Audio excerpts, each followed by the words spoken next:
Hindi ko po alam kung bakit namamatay yung mga bata po. Bugay naman ka tayo. Baka maobserbahan mo siguro, bakit mga bata? Kulang kayo ng child care dito. Hindi ko po talaga alam yun, sir.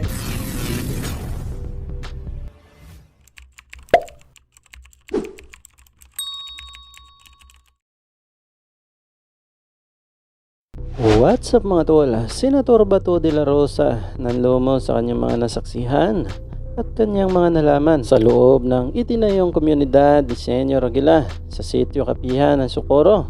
Nang personal nga itong pinuntahan ni Senator Bato de la Rosa upang magsagawa nga ng inspeksyon at pag-iimbestiga kung ano ba talaga ang meron sa loob ng komunidad na ito at kung ano ba ang mga nangyayari rito.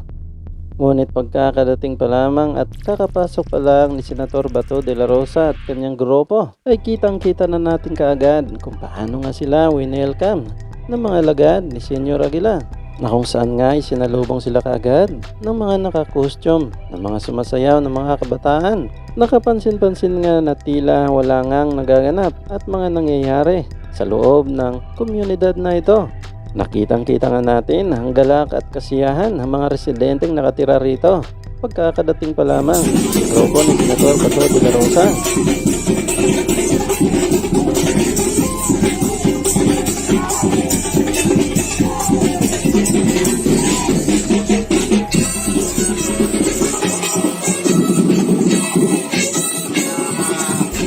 So, diyan na guys, ang ating ipahakot si Bato de la Rosa. So, okay, okay, diyan na ang ating ipahakot. Samantala mga tol, sa mga nakikita nga nating kasiyahan at galak ng mga residenteng nakatira rito sa sitio Kapihan, ay tila hindi nga natin makikita sa kanila na merong ngang nagaganap ng mga kasamaan sa lugar na ito. Dahil nga sa isinagawang investigasyon at inspeksyon ni Senator Bato de la Rosa, lalong-lalo na nga sa ginawa nilang sementeryo, ay napag-alaman nga ni Senator Bato de la Rosa halos nga mga sanggol at kabataan nga mga nakalibing rito. At dito na nga rin napag-alaman at nahalata na ni Senator Bato de la Rosa na meron talagang kababalaghan at kasamaan na nagaganap nga sa sitio Kapihan, dahil nga sa ilang mga residente kaagad ang mga nagsumbong kay Senator Bato de la Rosa kung ano ang mga kasamaang ginagawa sa kanila at pagpapahirap ni Senyor Aguila at kanyang mga alagad.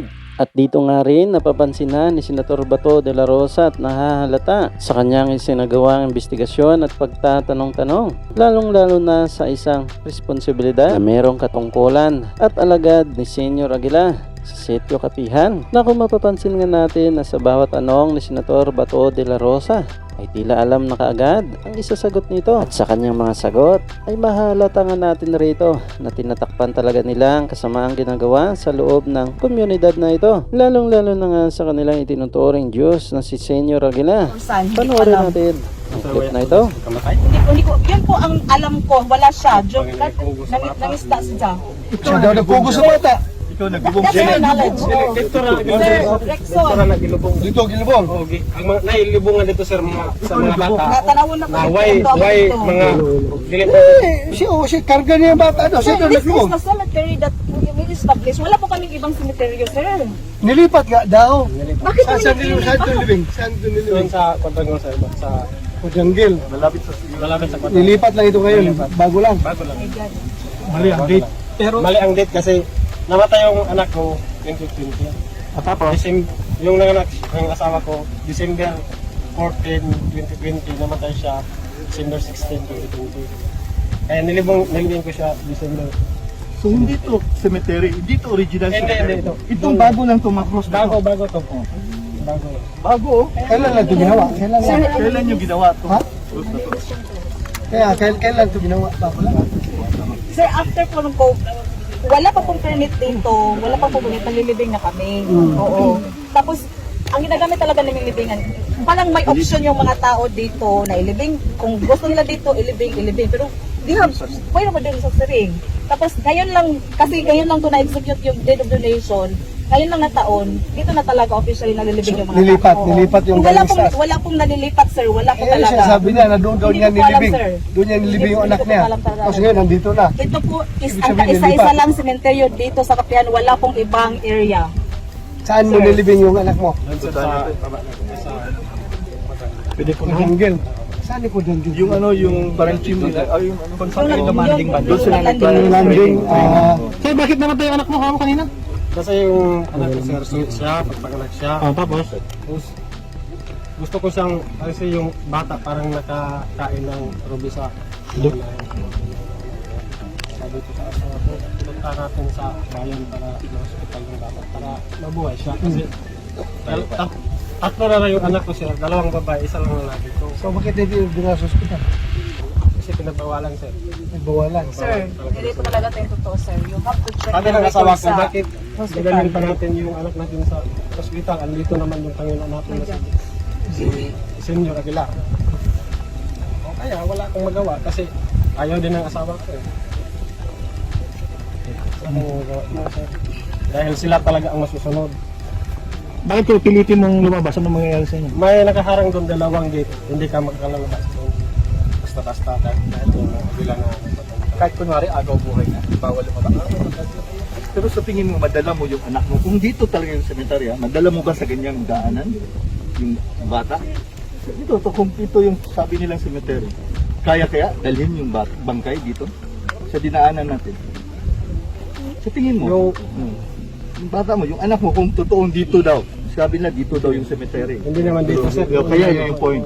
Yun yung point. Hindi Kaya naman. ba? Kasi mahirap na, di ba? Kahit na tayo naglakad, walang dala. Mahirap na maglakad. Doon lang talaga sir. Wala.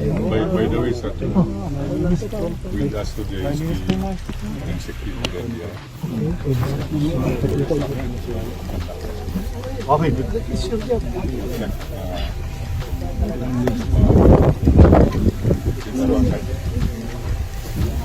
Ito check kung nandito yung mga Yun sa kanya. Siya ang nakapagtulong. Do your job. So gawin na nyo ngayon. Yes, sir. Ay, din natin, sir.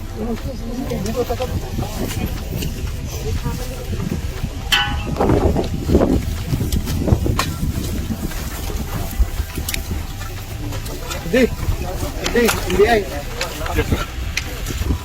Naog sa dito kay yun.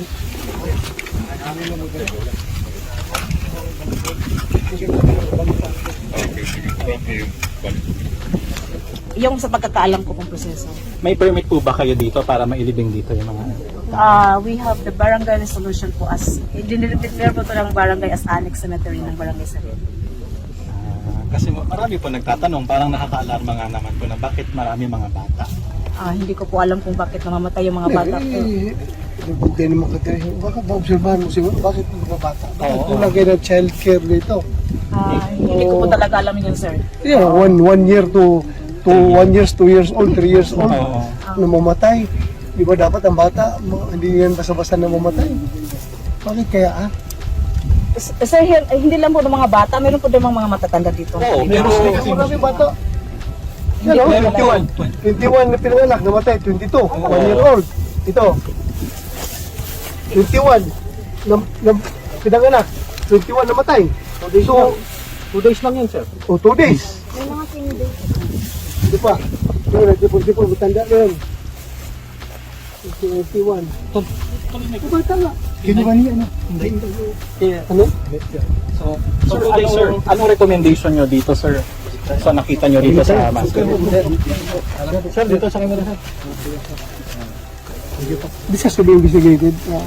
Siguro natin na walang pan. There's no other questionable circumstances leading to the death of these children. Ayun, babata eh. Babata, 1 year old, 2 years old, meron pa ilang araw lang. So ibig sabihin, kung ganun, baka kulang kayo sa alaga dito. Hindi binabawalan yung mga mothers na dalhin sa proper child care yung bata. Bakit matay ng ganun kaaga? Talaga, sir. We are very open for hospitalization, medical. In fact, we have a medical assistance po sa ina-extend ng aming organization. tapos pinapadala sila sa labas. Yes po, sir. Kapital. As far as Davao, Cebu City, Surigao, ganun po yung ano naman dito sa sistema po, sir. Pero ma'am, nakausap ko yung mga dating miyembro, sinasabi nila wala man daw bakuna dito, Sir, walang nutrition para sa mga bata. that's another story. Ganito lang pinipersecute kasi kami, sir. We cannot expect them to say positive against us. Ano po? Sige po. Sige, sige, Salamat sige. ma'am. Salamat. Ako na-satisfied dahil parang merong tinatago, may tinatakpan. Dahil nga parang uniform yung kailang sagot eh. Hindi upat tinanong, may ready answer na sila. Halata mo na prepared sila. So hanggang dito lang tayo mga tol. Maraming salamat sa panonood at patuloy na suporta. God bless you sa inyo lahat at hanggang sa muli. Paalam.